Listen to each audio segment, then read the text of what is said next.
বলবো লিথুনিয়ার spouse visa নিয়ে। Spouse কিভাবে আনবো? স্পাউস আনা যাবে কিনা? কারা আনতে পারবে, কারা আনতে পারবে না? কি ডকুমেন্ট লাগে? কতদিন সময় লাগে? বেবি আছে, বেবিকে কি আনা যাবে কিনা লিথুনিয়াতে? হ্যালো বন্ধুরা, আজকের ভিডিওতে তোমাদের স্বাগতম। আশা করি তোমরা সকলেই ভালো আছো। আজকের ভিডিওতে আমি কথা বলবো লিথুনিয়ার স্পাউস ভিসা নিয়ে। আমরা যেটা আসলে স্পাউস ভিসা হিসেবে জানি, সেটা আসলে লিথুনিয়াতে হচ্ছে ফ্যামিলি ভিসা।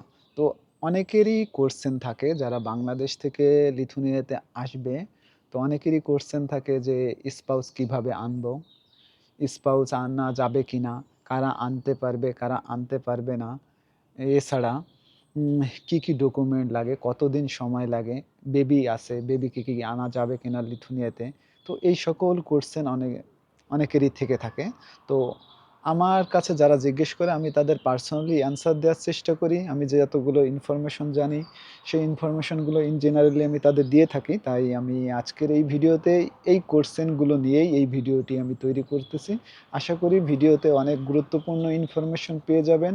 তো আশা করি ভিডিওটি আপনাদের ভালোও লাগবে। তো চলুন তাহলে ভিডিওটি এখান থেকেই শুরু করি।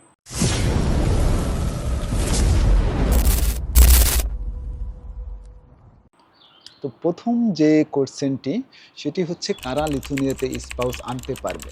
তো লিথুনিয়াতে স্পাউস আসলে ২ শ্রেণীর লোকেরাই আনতে পারবে। যারা লিথুনিয়াতে অলরেডি যাদের মাস্টার্স এবং পিএইচডি কমপ্লিট করে ফেলেছে। কমপ্লিট করার পরে এখানে দেখা যাচ্ছে তারা জব করতেছে। তারা চাইলে তাদের পার্টনারকে আনতে পারবে স্পাউস ভিসার মাধ্যমে। অর্থাৎ ফ্যামিলি ভিসার মাধ্যমে তারা তাদের পার্টনারকে নিয়ে আসতে পারবে বাংলাদেশ থেকে লিথুনিয়াতে। আর এর পরবর্তী যে শ্রেণীটির কথা বলব সেটি হচ্ছে বর্তমানে লিথুনিয়াতে যারা মাস্টার্স এবং পিএইচডি করতেছে যেকোনো ইউনিভার্সিটি হোয়াটএভার, সেটা প্রাইভেট হতে পারে, পাবলিক হতে পারে, ইভেন কি ইনস্টিটিউট হতে পারে।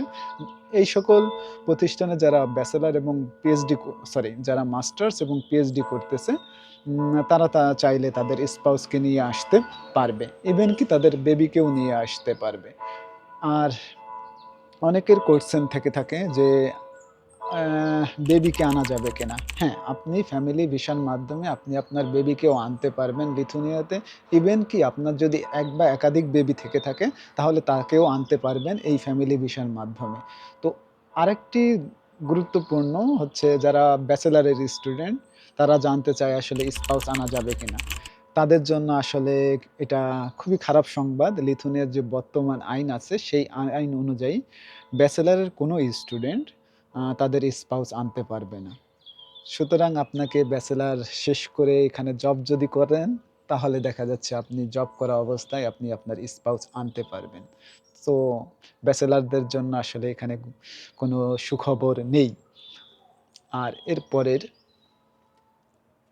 অনেকেরই কোয়েশ্চেন থাকে যে কি ডকুমেন্ট লাগে? আসলে স্পাউস ভিসার জন্য মেইন যে ডকুমেন্টটি লাগে সেটি হচ্ছে ব্যাংক এস্ট সরি মেইন যে ডকুমেন্টটি লাগে সেটি হচ্ছে ম্যারেজ সার্টিফিকেট। এছাড়া যে সকল ডকুমেন্ট লাগে সেগুলো আপনারা অলরেডি জানেন। তারপরে আমি একটু বলে দিচ্ছি, যেমন হচ্ছে bank statement, health insurance, police clearance, এছাড়া হচ্ছে লিথুনিয়ান এস্টেট ফি। এছাড়া ২-১ টা ডকুমেন্ট এক্সট্রা লাগতে পারে। যখন আপনারা মাইগ্রেশন ডিপার্টমেন্টে এপ্লাই করবেন তখন আপনারা জানতে পারবেন। সো তেমন কোনো প্যারা নেয়ার বিষয় না এখানে। আপনারা ইজিলি এপ্লাই করতে পারবেন। তো আপনি যখন মাইগ্রেসে স্পাউসের জন্য অর্থাৎ ফ্যামিলি ভিসায় এপ্লাই করবেন তখন কিন্তু আপনার যে স্পাউস তার কিন্তু মেডিটেশন নাম্বার লাগে না। এটা কিন্তু মনে রাখবেন। এই মেডিটেশন নাম্বারটি লাগে হচ্ছে স্টুডেন্টের ক্ষেত্রে। যখন স্টুডেন্ট লিথুনিয়াতে স্টাডি করার উদ্দেশ্যে আসবে তখন কিন্তু ইউনিভার্সিটি থেকে তাকে উম মেডিটেশন নাম্বার লাগে। কিন্তু একজন স্পাউস যখন আহ তার পার্টনারের কাছে আসবে তখন কিন্তু তার এই মেডিটেশন নাম্বার লাগে না। তখন সে যখন স্পাউস ভিসার জন্য এপ্লাই করবে তখন কিন্তু তার অ্যাপ্লিকেশন ফর্মে তার পার্টনারের অর্থাৎ যে স্টুডেন্ট তার অনেক ইনফরমেশন লাগে, যেমন হচ্ছে তার নাম, জেন্ডার, কোন ইউনিভার্সিটিতে পড়ে, কোন কত সালে তার পড়ালেখা শেষ হবে, এমনই অনেক ইনফরমেশন হচ্ছে ফ্যামিলি ভিসার জন্য লাগে। তো এইসব ইনফরমেশনগুলো ফিল আপ করে আপনি কিন্তু ইজিলি ইমিগ্রেস নাম্বার পেয়ে যাবেন। আরেকটি বিষয় হচ্ছে আপনারা অনেকেই জানতে চেয়ে থাকেন যে এ যে স্পাউস এবং উম স্টুডেন্ট একই সাথে ফ্লাই করতে পারবে কিনা? এটা দুঃখজনক হলেও এটাই সত্য যে বর্তমানে লিথুনিয়ার যে আইন আছে সেই আইন অনুযায়ী স্টুডেন্ট এবং তার স্পাউস একই সাথে ফ্লাই করতে পারবে না। এখানে আপনাদের বিষয়টি একটু ক্লিয়ার করে দিচ্ছি যে স্টুডেন্ট তার তো মেডিটেশন নাম্বার লাগে। আমি ইতিমধ্যে বলেছি। আর যে স্পাউস তার কিন্তু মেডিটেশন নাম্বার লাগে না। তার আসলে তার পার্টনারের ইনফরমেশন লাগে। তো আপনি যখন আহ, স্পাউস অর্থাৎ ফ্যামিলি ভিসার জন্য ইমিগ্রেশন ডিপার্টমেন্টে অ্যাপ্লাই করবেন, সেখানে কিছু কোটেশন দেয়া আছে অর্থাৎ অপশন দেয়া আছে। সেই অপশনগুলোতে দেয়া আছে এমনই যে আপনার পার্টনারের অর্থাৎ স্টুডেন্টের অবশ্যই টিআরসি থাকা লাগবে। অর্থাৎ আপনার স্টুডেন্ট যদি আগেই টিআরসি না পেয়ে থাকে তাহলে কিন্তু আপনি আহ, ফ্যামিলি ভিসার জন্য অ্যাপ্লাই করতে পারবেন না। অর্থাৎ হলো যে স্টুডেন্টকে অবশ্যই টিআরসি আগে হাতে পেতে হবে, তারপরেই হচ্ছে আপনি ফ্যামিলি ভিসার জন্য অ্যাপ্লাই করতে পারবেন। সুতরাং আপনারা আশা করি বুঝতে পারছেন যে স্টুডেন্টের আগে টিআরসি কার্ড হাতে থাকা লাগবে, এরপরে টিআরসি কার্ড হাতে পাওয়ার পর হচ্ছে স্পাউস তার ফ্যামিলি ভিসার জন্য অ্যাপ্লাই করতে পারবে মাইগ্রেস নাম্বারের জন্য। সো মাইগ্রেস নাম্বার যদি পেয়ে যায় তখন তাকে ভিএফএস গ্লোবালে হচ্ছে অ্যাপয়েন্টমেন্ট নিয়ে ভিএফএস গ্লোবালে ফেস করতে হবে বায়োমেট্রিক দেওয়ার জন্য। আর তারপরে হচ্ছে তার ইন্টারভিউ নেবে। ইভেন যদি তার বেবি থেকে থাকে তারও ইন্টারভিউ নেবে যদি সে কথা বলতে পারে। আর যদি কথা না বলতে পারে তার কিন্তু তখন আর ইন্টারভিউ হবে না। যদি কথা বলে তখন দেখা যাচ্ছে তাকে কিছু কোশ্চেন করতে পারে ইমিগ্রেশন ডিপার্টমেন্ট থেকে।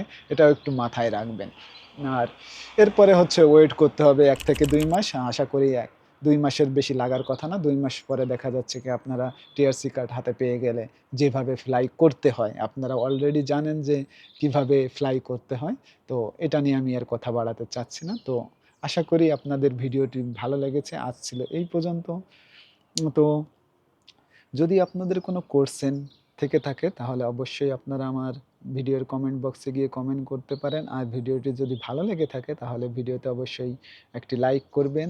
আর শেয়ার না করেন কিন্তু ভিডিওটি মানে আমার চ্যানেলটি সাবস্ক্রাইব করুন, কারণ আমার সাবস্ক্রাইব বাড়ানোর দরকার, কারণ আমার চ্যানেলটি অনেক ছোট রয়েছে। তো আপনারা যদি সাবস্ক্রাইব করেন তাহলে আমার চ্যানেলটি আস্তে আস্তে গ্রো করবে। তো দেখা হচ্ছে অন্য কোনো ভিডিওতে। সে পর্যন্ত ভালো থাকেন। Bye bye.